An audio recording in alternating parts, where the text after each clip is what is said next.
Hello বন্ধুরা, আজ আমরা কানলার 108 শিব মন্দিরে ঘুরতে যাচ্ছি। তো চলো তোমাদেরও ঘুরিয়ে নিয়ে আসি কানলার বিখ্যাত এবং পৌরাণিক 108 শিব মন্দির থেকে। এই আমরা এখন দাইহাট থেকে ট্রেনে করে কানলা যাচ্ছি। তো আমরা কানলা স্টেশনে নেমে অন্য কোথাও না গিয়ে সোজা চলে এসেছি সেই বিখ্যাত 108 শিব মন্দিরে। তো চলো তোমাদেরও ভিতর থেকে ঘুরিয়ে নিয়ে আসি।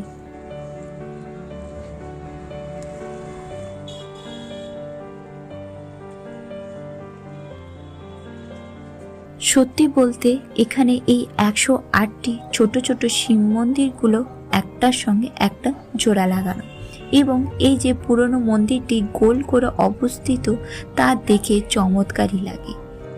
এবং প্রতিটি মন্দিরের দেয়ালে নকশা করা, ঠিক যেন বিষ্ণুপুরের টেরাকোটা শিল্প। এই মন্দিরগুলিতে অর্ধেক মন্দিরে কালো শিবলিঙ্গ এবং বাকি অর্ধেকে সাদা, মানে একটিতে কালো এবং পরেরটিতে সাদা।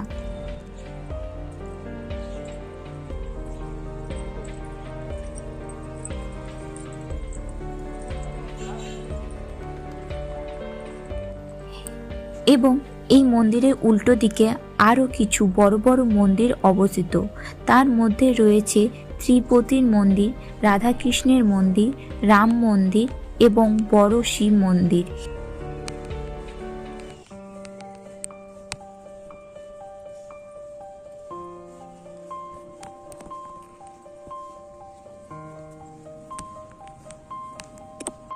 এই মন্দির চত্বরের পাশে আছে মহিষমর্দিনী স্কুল এবং তার পাশে আছে রাজবাড়ি।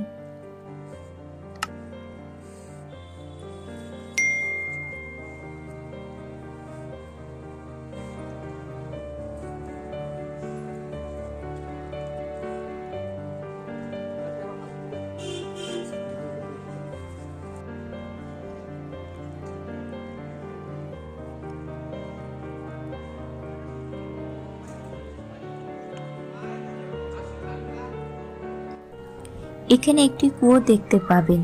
লোকের কথায় শোনা যায় যে এই কুয়োতে নাকি একটি কুমির থাকতো, যে কিনা শুধু মন্দিরের প্রসাদই খেয়ে থাকতো।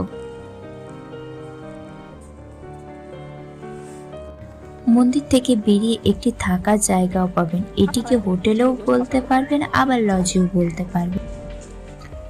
লজ পেরিয়ে রাস্তার উল্টো পিঠে রয়েছে বড় বাজার।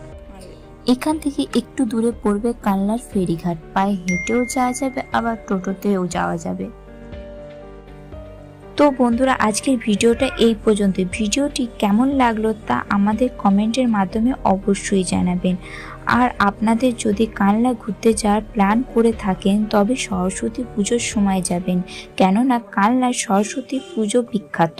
তো কানলা ঘুরতে যাওয়ার সবথেকে সেরা সময় এটা। তো বন্ধুরা, আজকের মতন এই পর্যন্তই। দেখা হচ্ছে পরবর্তী ভিডিওতে। ভালো থাকুন, সুস্থ থাকুন, ধন্যবাদ।